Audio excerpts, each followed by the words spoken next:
Hoje, a gente vai mergulhar em um dos processos mais importantes para a vida no nosso planeta e que, ao mesmo tempo, é totalmente invisível: o ciclo do nitrogênio. Pode parecer um nome complicado, mas sem ele, simplesmente não existiria nem proteína nem DNA, ou seja, nada de seres vivos.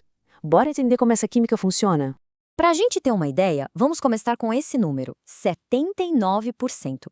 Quase 80% de todo o ar que a gente respira é puro gás nitrogênio. Ele está literalmente em toda parte ao nosso redor. E é aí que começa o grande paradoxo. Pensa bem, se tem tanto nitrogênio assim no ar, por que a maioria dos organismos, incluindo as plantas e a gente, não consegue simplesmente pegar esse nitrogênio e usar? A resposta para esse mistério, a chave que destrava o acesso a todo esse nitrogênio, está nos seres que a gente nem enxerga. Os verdadeiros heróis dessa história são as bactérias. Elas são as únicas capazes de traduzir o nitrogênio do ar para uma linguagem que a vida consegue finalmente utilizar. Para a gente não se perder nessa jornada, nosso roteiro vai ser o seguinte: primeiro, o paradoxo do nitrogênio, depois vamos ver o passo 1, a fixação, e o passo 2, a nitrificação. Aí a gente entende como o nitrogênio entra na teia alimentar e, por fim, como o ciclo se fecha com a desnitrificação. Vamos nessa? Então vamos lá. Começando pelo primeiro passo, a fixação. É exatamente o que o subtítulo diz. É aqui que a gente converte o idioma do ar, que ninguém entende, para o idioma da vida, que todo mundo pode usar. Então, o que é fixação? É o processo de pegar o gás nitrogênio, o N2, que está no ar e é super estável, quase impossível de quebrar, e transformá-lo em amônia, o NH3. A amônia, sim, é a primeira forma de nitrogênio que os seres vivos conseguem aproveitar. E quem é que faz esse trabalho pesado? Basicamente, um exército de bactérias. A gente tem, por exemplo, as do gênero Rhizobium, que vivem numa parceria incrível com as raízes de plantas leguminosas tipo feijão. Tem também as que vivem livres no solo, como a Azotobacter e a Clostridium, e até na água com as cianobactérias. Todas elas são especialistas em fixar nitrogênio. É aqui que a mágica acontece. Dá uma olhada no esquema.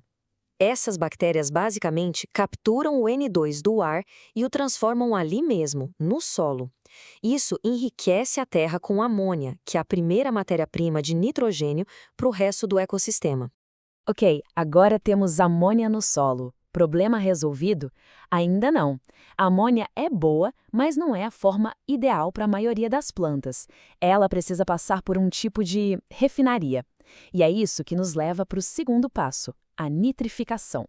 A nitrificação é como uma linha de montagem com duas estações. Na primeira, a nitrosação, um grupo de bactérias, tipo as nitrossômonas, pega a amônia e transforma em nitrito. Mas o nitrito ainda é meio tóxico, não é o ideal. Por isso, na segunda estação, a nitração, outro time de especialistas, as Nitrobacter, entra em ação. Elas pegam o nitrito e o transformam em nitrato. E por que todo esse trabalho? Porque o nitrato, esse sim, é o filé mignon do nitrogênio para as plantas. É a forma que elas conseguem absorver pelas raízes com muito mais facilidade. É o produto final, prontinho para ser usado. Beleza, o nitrogênio foi traduzido e refinado. Agora que o nitrato está disponível no solo, o nitrogênio está pronto para cumprir sua missão principal: entrar na cadeia alimentar e, literalmente, construir a vida. E esse momento aqui é fundamental.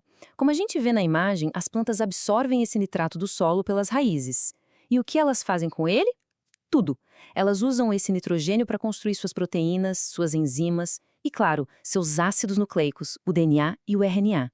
A base da vida está sendo construída aqui. A partir daí, o nitrogênio começa sua viagem. Um animal herbívoro come a planta e o nitrogênio passa para ele. Depois, um carnívoro come esse herbívoro e o nitrogênio passa adiante de novo. É assim que aquele átomo de nitrogênio que uma bactéria fixou lá no solo chega até os outros animais. Mas, como o próprio nome já diz, isso é um ciclo.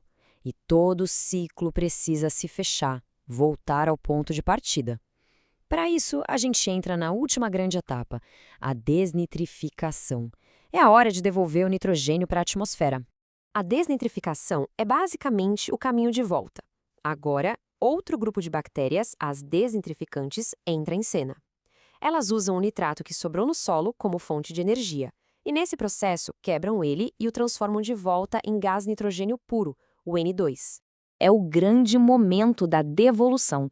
Como a seta no esquema mostra, essas bactérias respiram o nitrato e liberam o gás nitrogênio, que volta para a atmosfera. O ciclo se fecha perfeitamente e o estoque de N2 lá em cima é reabastecido para tudo começar de novo.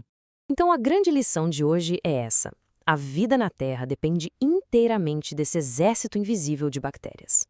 Elas são a ponte entre o maior reservatório de nitrogênio do planeta, que é a atmosfera, e todos os seres vivos. Sem elas, não haveriam proteínas, não haveria DNA, simplesmente não haveria vida. E para a gente fechar, fica essa reflexão. O que aconteceria com todo o nosso ecossistema se de uma hora para outra esses micro-organismos simplesmente sumissem?